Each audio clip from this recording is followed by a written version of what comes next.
Law enforcement has seen a lot of weird stuff, especially in homicide and criminal cases. But there are times when nobody can even comprehend what their eyes are seeing. Some true crime stories are stranger than fiction, and today's cases, well, they're exactly that. Like how Jennifer Cave was reported missing when she failed to come home after a night out, and later her body was discovered by her own parents. Or how a spy with a knack for fitness was found lifeless in a gym bag in his unusually hot apartment. Or how a teenager was found unresponsive and cold in her own school's bathroom stall. These are just some of the weird cases that left everyone utterly baffled.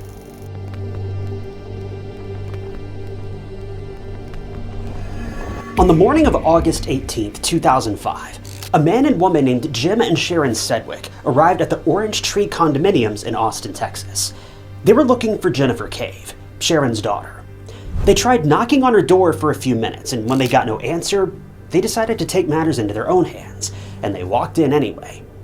The apartment was a mess, to say the least. Things were strewn all over the floors, drawers were pulled out, and it looked like a dump. But Jim and Sharon continued their search. As they reached the bathroom and Jim pushed the door open, what he saw likely traumatized him for the rest of his life. In the bathtub was the body of a woman, but not just any woman. This was Jim's stepdaughter, Sharon's biological daughter. She'd been on a night out with friends of hers on August 16th, but sadly, she didn't come back home. Instead, here she was, lifeless in a bathtub. It doesn't get any scarier or more tragic than this.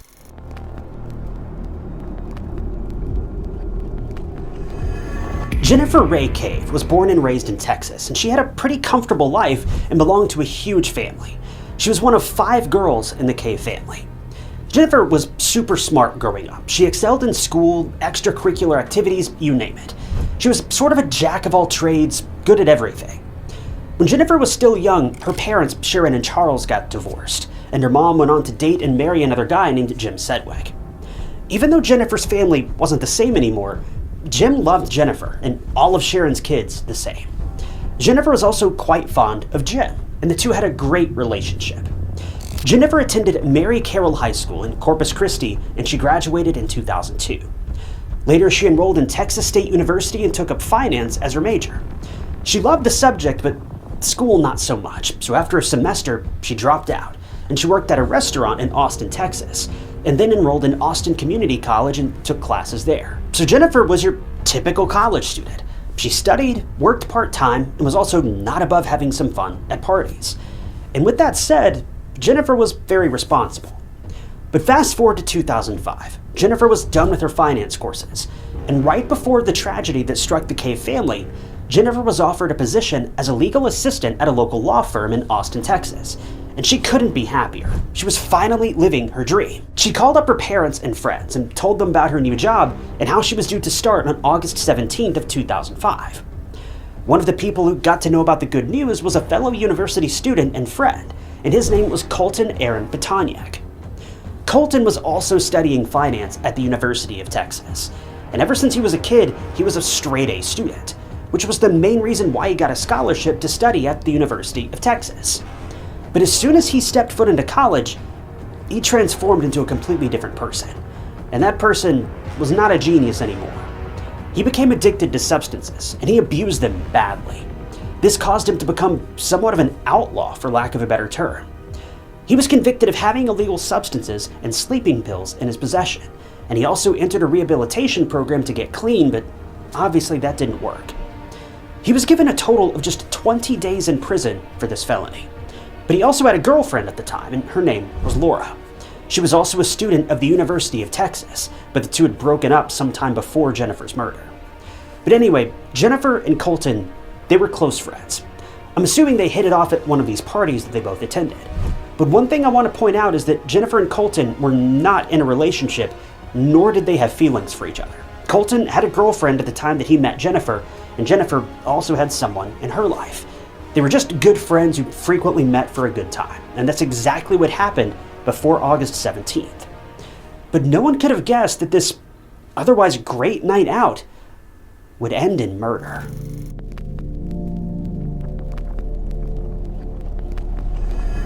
Jennifer was jumping off the walls the night before her first job. She was looking forward to the day, and on the evening of August 16th, she was getting ready for bed and she got a call from none other than Colton. Actually, Colton had heard about Jennifer getting the job that she wanted, so he decided to congratulate her and invite her out for a round of drinks. Even though Jennifer really didn't want to because she didn't want to show up hungover for her first day of work, she thought that catching up with a friend would be nice. It had been a while since she and Colton had hung out, since Jennifer was busy with job hunting and things like that, so it was a date, a friendly one. The duo met up in downtown Austin at a bar called 6th Street, and they ordered some drinks and chatted. But Colton was downing one drink after the other, and he was completely drunk in no time. A night out with a friend turned into a nightmare because clearly Colton had no control over how much he could drink, and the two sat at the restaurant for hours before Jennifer finally had enough. She basically pulled Colton out of his seat and helped him all the way back to his apartment. I just know that Jennifer was wishing she hadn't said yes to this night out with Colton the whole time. The situation was a mess. The man who'd invited her out was now nothing more than a drunken pile of human, and it was nearing midnight. Jennifer had to be up early the next morning, and now she was stuck with the responsibility of taking Colton back home. I mean, props to Jennifer because Colton deserved to be left on the side of the street for doing this to her, but Jennifer took Colton back to the Orange Tree condominiums where he lived, and if that name sounds familiar, that's because it was the exact place where Jennifer's body would soon be found. This case escalated in one of the most rapid ways I've ever seen. Usually, when situations like this happen, there's a bit of a lead up, or some sort of inkling that things are about to go wrong. But not this time. Upon arriving at the condo, Jennifer entered, dragging Colton across the threshold and into his home. As Jennifer stepped into the apartment that day, she only intended on helping out her friend, who was clearly struggling. But she had no idea that this very apartment, on this very night, would be where she would lose her life.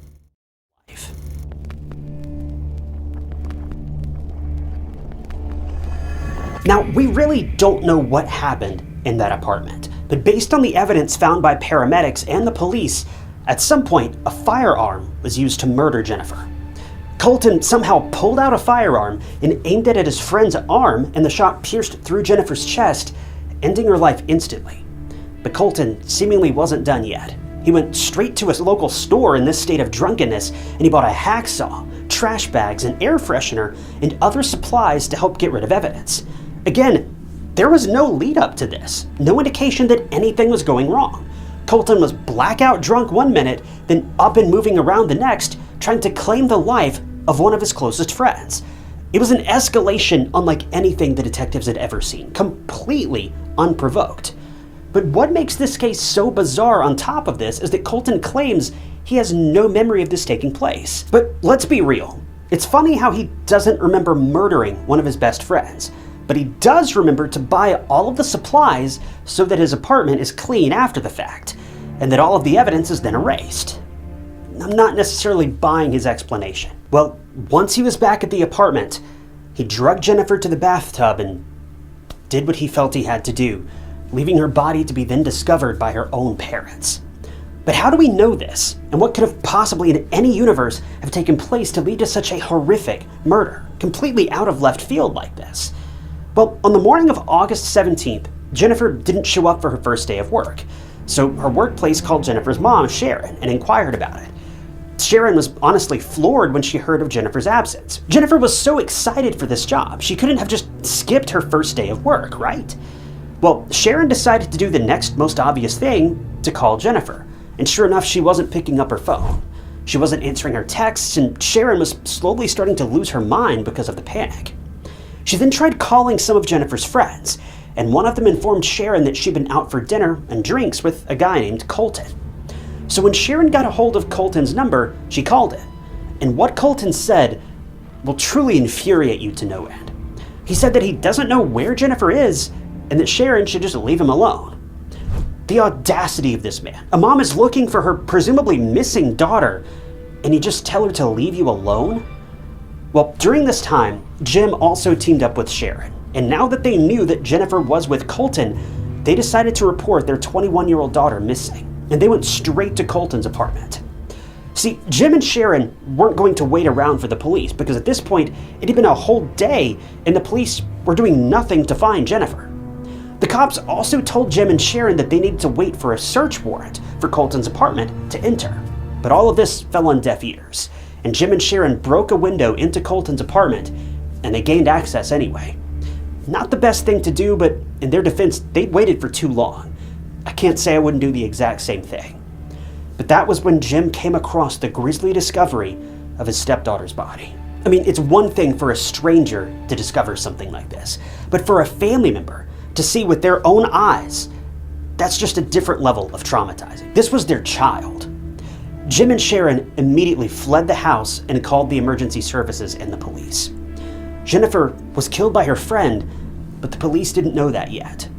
So they checked Colton's phone records, since he was the last person to see Jennifer alive, and that was when they found out that he was all the way in Mexico having the time of his life with Laura, his now ex-girlfriend. The two had broken up a while back, before Jennifer's attack. The reason was Laura's apparent obsession with Colton. She couldn't leave him alone, but now it seemed to the police that Laura might be in on the murder of Jennifer. So they teamed up with the Mexican police and SWAT teams, and a manhunt ensued. The police were able to find out that Laura and Colton had escaped in Laura's green Cadillac, which was seen on surveillance footage near the Mexican border. The couple stayed in Mexico for 5 days before they were finally tracked down and taken back to the US. Colton was eventually charged with the murder of Jennifer Cave on August 23rd, whereas Laura was free to go, even though the police suspected her of being an accomplice. Now, you might be wondering, why? Well, it was revealed during Laura's interrogation that she'd visited Colton right after he'd murdered Jennifer. Laura claimed that once she arrived at the apartment, Colton proceeded to tell her that there was, quote, a body in his bathtub. Laura was apparently in disbelief, but Colton convinced her to come and take a look for herself, which she did. I just don't understand why she didn't call the police right then and there. It would have saved the police so much time. Regardless, Colton then told Laura to get out of the apartment, and the next day he pretty much threatened her at knife point to drive both of them to Mexico so that they wouldn't get caught. But remember, Laura hadn't even done anything wrong. She wasn't involved in the slightest. Now, legally speaking, I don't know what this would be classified as, but in my book, this essentially qualifies as kidnapping. So in essence, Colton had just murdered his best friend and then taken his ex-girlfriend hostage on a trip to Mexico. This man knows no bounds, but the police were finally about to get to the bottom of all of this.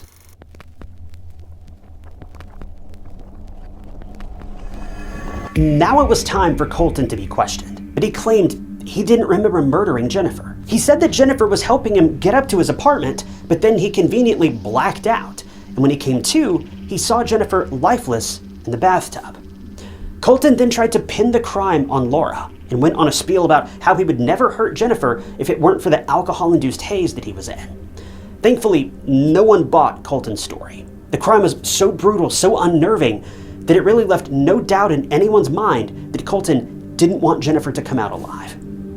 Prosecutor Bill Bishop said in a statement, quote, "It was the post-murder behavior that made it so grotesque. The mutilation was angry. There wasn't any effort to hide the body or get rid of the body. He was just playing with it like a toy." I think he summarized Colton's behavior perfectly. He dehumanized Jennifer and left her in the bathtub only to be discovered by her parents. If that isn't cruel and tragic, I don't know what is.